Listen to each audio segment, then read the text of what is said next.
Welcome all for yet another video, Dr. RS and you, on science of cosmetics and personal care products. Today we will be discussing on actives for building blocks, actives for antiperspirants. It's part 28. Part 27 we discussed actives for deodorants.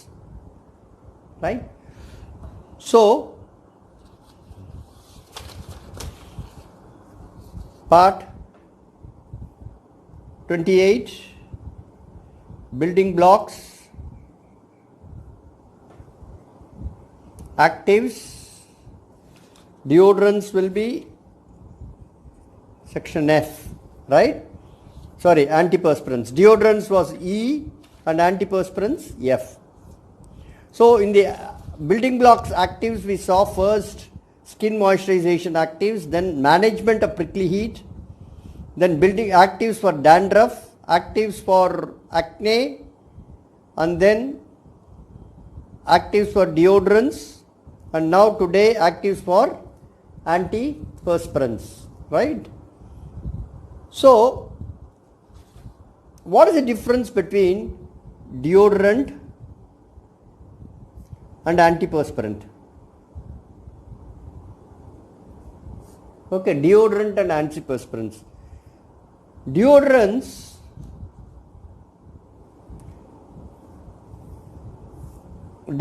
contain ingredients which prevent bacterial growth to help fight body odor caused by sweating. We saw that. How?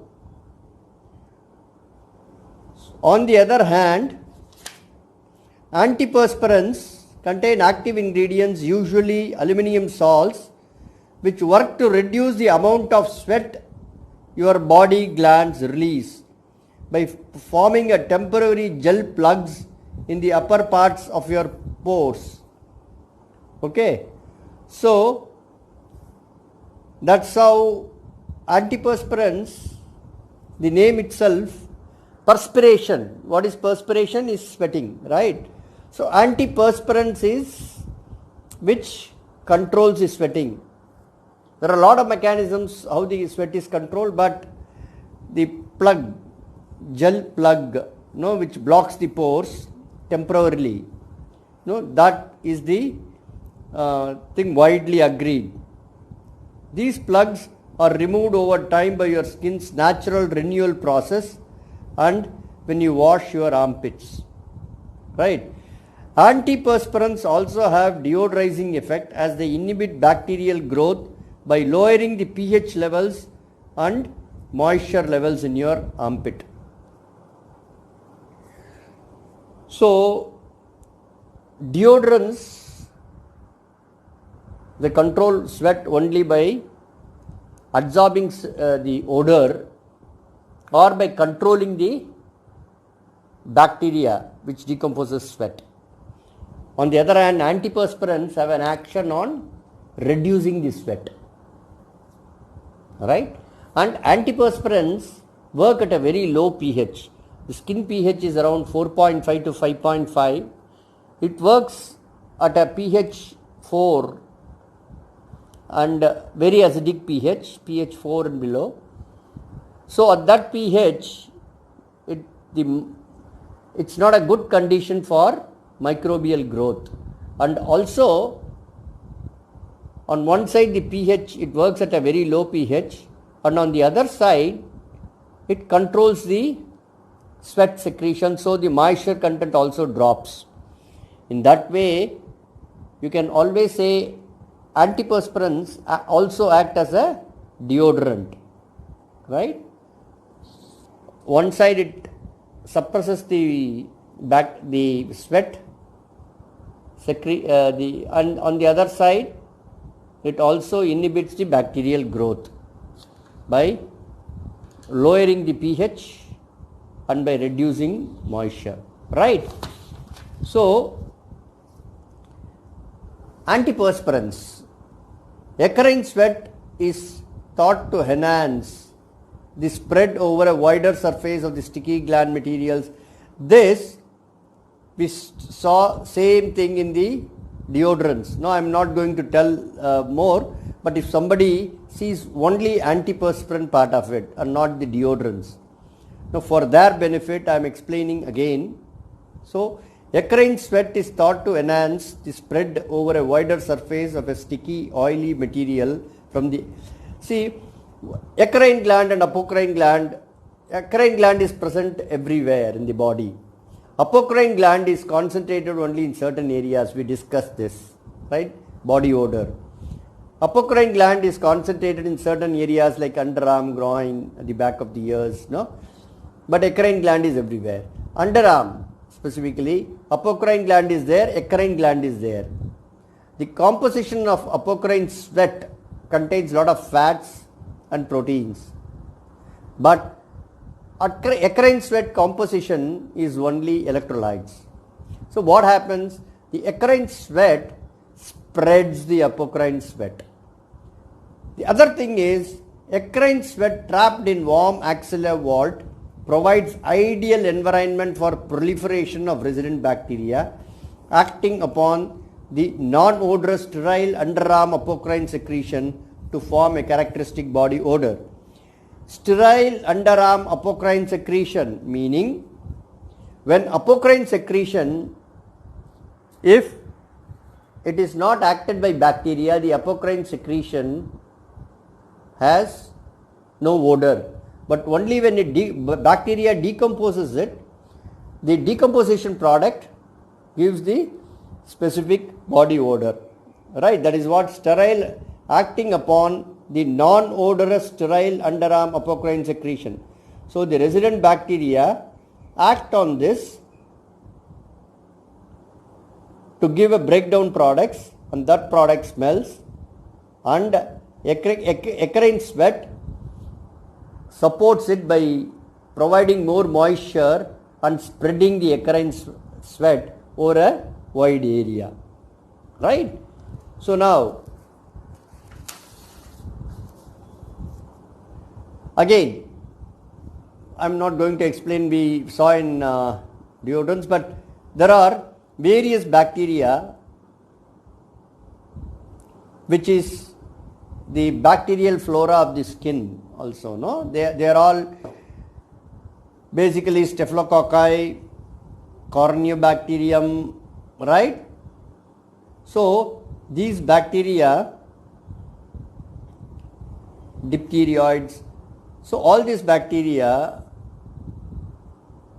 what happens? They are the one which breaks or dissociates the apocrine sweat.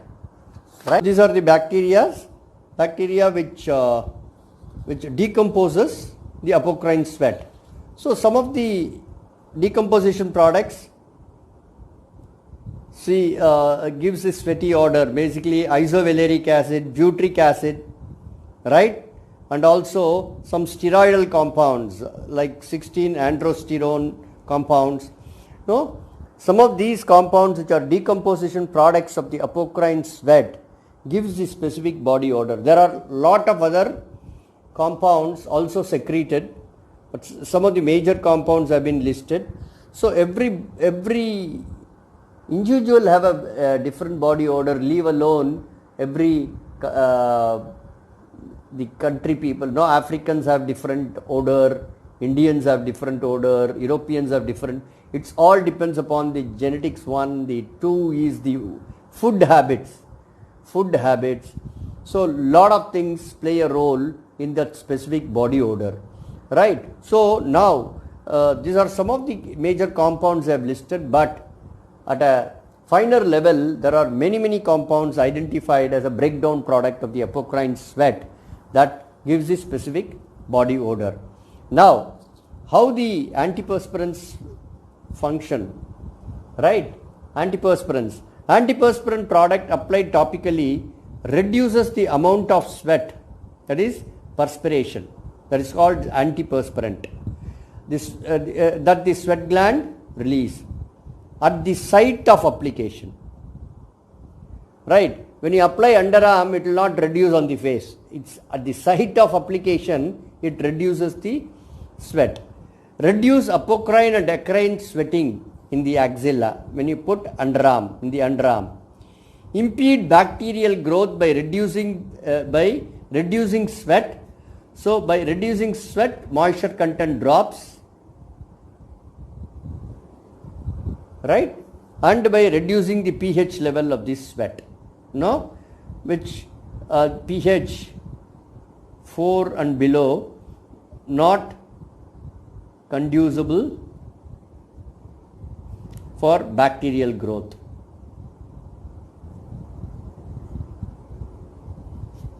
Right? So that is how the antiperspirants work. So a good antiperspirant should control the underarm wetness, elimination of underarm odor, and provision of an aesthetically pleasing application that does not whiten axilla or stain garments. Okay, these are the characteristics of an ideal antiperspirants.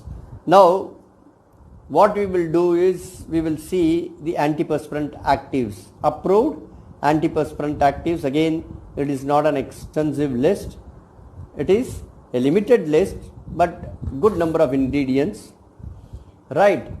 Antiperspirants. So aluminum chloride, right? Aluminum chlorhydrate, aluminum chlorhydrix polyethylene glycol, so aluminum chlorohydrate and its derivative and its complex, and aluminum zirconium octachlorohydrate and its glycine complex, right? So these are all aluminum chlorhydrate, aluminum chlorhydrix, aluminum zirconium chlorhydrate, aluminum zirconium chlorhydrix. If you see, when it is a straight salt, they say chlorhydrate. When it is complexed with propylene glycol or PG or glycine, okay, this is polyethylene glycol, PEG, they put hydrex. When it is all the complex, they say hydrex. Propylene glycol, hydrex. Same way here, zirconium hydrate, it's not complex, but when it's complex by glycine, you put hydrex. This is the nomenclature, right? So these are the list of antiperspirants allowed. So aluminum chloride is not allowed in aerosol, okay, but all the aluminum chlorhydrates are allowed in aerosol, right? But aluminum zirconium salts are not allowed in aerosol products, but this is allowed in aerosol, right? Now why this? The complex is to improve the efficacy, especially the glycine. The glycine derivatives complex forms a very good buffer. Actually these are very effective at acid pH less than 4. So suddenly when this is acted by sweat, it decomposes aluminum hydroxide and pH started going up, right? which is not conducive. So this glycine complex, what it does is it acts as a buffer and it doesn't allow pH to vary to great extent, right? It minimizes the variation of pH. So this pH 4 and below is necessary for it to be very effective as a antiperspirant, right? So these ingredients are all aluminum salts, right? Plain aluminum salts except aluminum chloride is allowed in aerosol.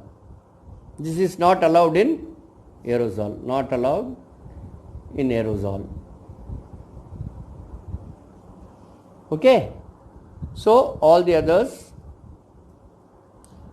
zirconium complexes are not allowed in aerosol. Glycine complex specifically works as a good buffer, right? It maintains the pH of the active at the site of action, and so it's more effective. These are all, some of the things are patented actives but sold under various trade names for formulation in antiperspirants, right? So the drastic difference between an antiperspirant and a deodorant, which we saw in the previous part, the deodorant, this is antiperspirant ingredients, right? So now, formation of occlusive plug and obstructive plug hydrolyzed metallic cation salt through the action of pH change upon entering the eccrine duct is formed. Closing the sweat gland by creation of an occlusive metal hydroxy salt plug, right? The formation of an obstructive plug takes into account the rate of complete hydrolysis of the metallic cation salts. Antiperspirant actives may depend on the thermodynamic stability of the hydrolysis byproducts. See, when it mixes with the eccrine sweat, right, actually in the underarm, when you are applying, actually apocrine sweat has the odor. So when the pure apocrine sweat has no odor, but when it is decomposed by bacteria, the decomposition products give you the odor, right? Body odor. Eccrine sweat is not directly involved in the body odor, but it supports the growth of organisms and those organisms dissociate apocrine sweat, right? So now, apart from, it's very, very important that eccrine sweat gland should be blocked so that the amount of sweat that is coming out will be drastically reduced, right? Apocrine is also blocked, eccrine is also blocked, those two things, right? Now, see, there are a lot of papers on what is the extent of block there can be. No, one interesting observation was that aluminium zirconium glycine, right? Aluminium zirconium glycine caused plugs that were not as deep as aluminium chlorhydrate, right? But AC, aluminium zirconium glycine sweat reduction effectiveness was greater, right? Consequently, the theory that a deeper plug would result in a greater degree of sweat reduction was weakened. So it acts by it forms a plug. At the same time, it also maintains the pH buffer. It forms, this is it, no? Depend on thermodynamic stability of hydrolysis by products. That is very, very important. If the hydrolysis start occurring more and more, what happens? The pH also increases, even though the plug is more, the pH of the area is altered, so all those things happens. So this is what is important. That is what the glycine act as a good buffer in this aluminum zirconium glycine complex, and then it works better. But zirconium complexes can't be used for the sprays. It can be used for the other deodorant, antiperspirant products, right, which is not a spray. Then some pictorial representation, right? Pictorial representation of, see, antiperspirant matrix applied, moisture grabs and dissolves the active particles and the duct, and the active particles solidify to form a temporary plug inside the duct. It's formed temporary plug inside the duct, right? So underarm wetness is prevented, limiting the malodor by production of bacteria on the skin, right? So this is a pictorial representation how the plug is formed that reduces the sweat. So this is what are the actives that are used as a antiperspirants. So a deodorant is not an antiperspirant. A deodorant is not an antiperspirant, but an antiperspirant can also have the deodorant action, right? Deodorant action specifically not allowing the bacteria to survive, that decomposes the bacterial, the apocrine sweat, right? That is the deodorant action. So this is about the antiperspirant actives. See, I am going further on some regulatory aspect of these antiperspirant actives. No, it might be helpful for students in the university who are watching this, or some industry people might be interested for other things. So this is an extension of the actives, right, for deodorants. So now we saw aluminum chlorhydrates cannot be used above a maximum of 25%, calculated as on the anhydrous basis.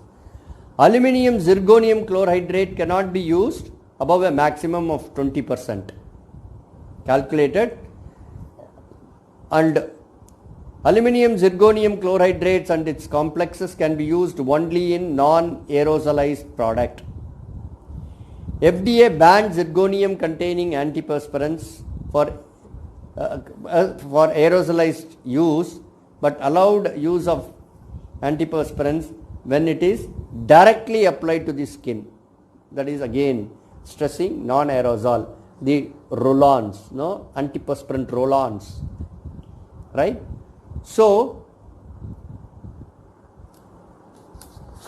European Union, antiperspirants in European Union, they still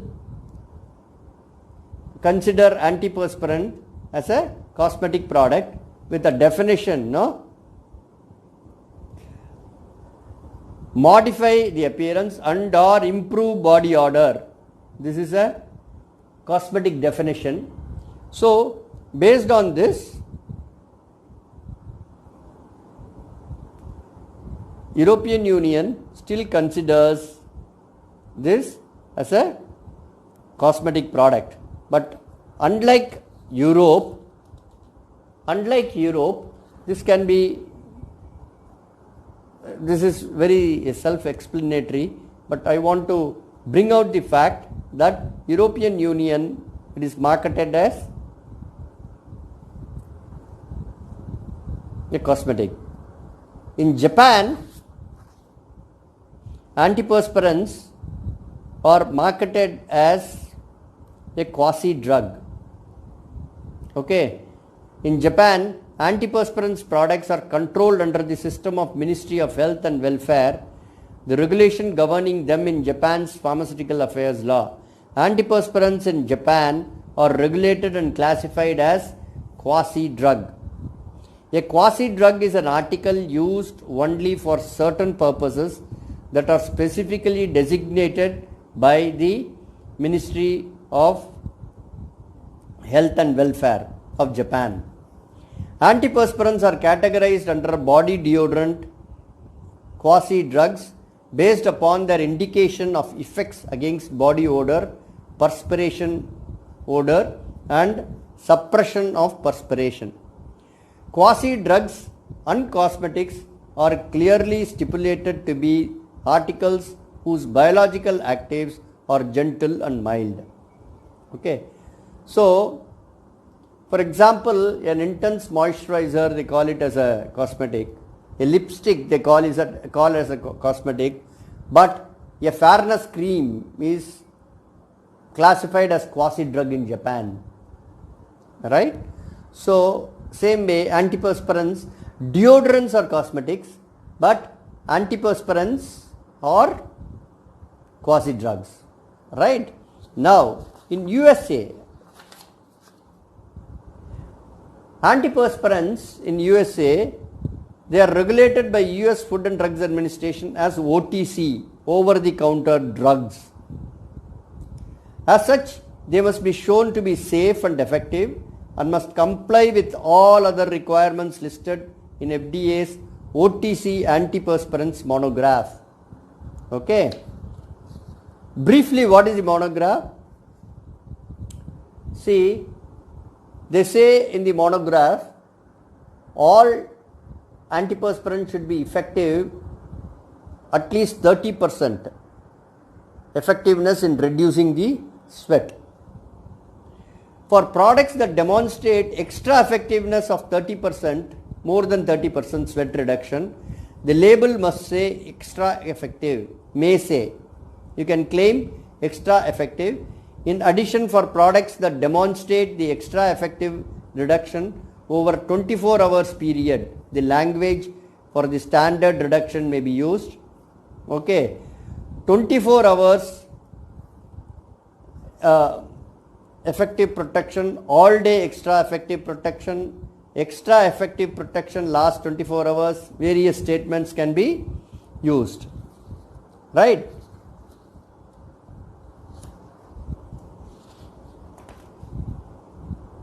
Again, similar thing. US FDA antiperspirant monograph provides very specific labeling requirement for an antiperspirant drug. Okay, a statement that the product be identified as an antiperspirant and the product contains a drug identified by its established name if a drug is present. Okay. Under the heading uses, the following languages may be used. Right? They can't use decreases, can be used, lessens or reduces underarm dampness, perspiration, sweating or wetness. Other language can be appended to the phrase if it is truthful and not misleading. Okay. Don't have your own claims for the product. If no, you will get in it will get into problems. Decreases, lessens or reduces underarm dampness, perspiration, sweating or wetness due to stress. Right? If it is misleading, no? If you say stress, due to stress, it means nothing. No? How you prove it's because of the stress? Right? For products that demonstrate minimum standard 20% sweat reduction over a 24-hour period on the label may say all day protection, last all day 24 hours. So 20% is the minimum. Against here extra protection is 30%. All antiperspirants should have at least 20% minimum sweat reduction. Right? Then they say the product label must also contain the following items, right?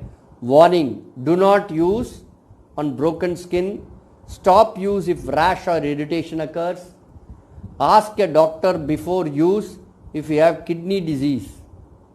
If the product is aerosolized, when using this product, keep away from face and mouth to avoid breathing it. The label must also contain the following under the heading of directions: apply to underarms only. The regulatory agencies in other countries have not been as specific in as many details as US FDA. This is what I want to share with you on antiperspirants and actives of antiperspirants. Right? When we go to the antiperspirants formulation, we will see how all the building blocks, we discussed all this time, from emollients, surfactants, preservatives, all those things, rheology modifiers, all those things, how you put all together with the active to make a product. That's what we have to slowly go into, right? So at the end of any session, I would like to share my life lessons, right? Today's life lesson is age does not matter. Person may occupy a old body. I told you, we are not the body, we are the soul, right? Body is the temple of our soul. That's what we discussed in one of the sections, right? So age does not matter. Person may occupy a old body, but his soul is maybe young. A person may occupy young body, but his soul may be old. Soul may be old. So this is what the thought which I want to leave with you today. So it is ultimately what we are looking for is the soul evolution, right? It's not how old is your physical body, it's how evolved is your soul. That is more important. Thank you for listening me to today's discussion. Till we are in touch in the next session. Bye.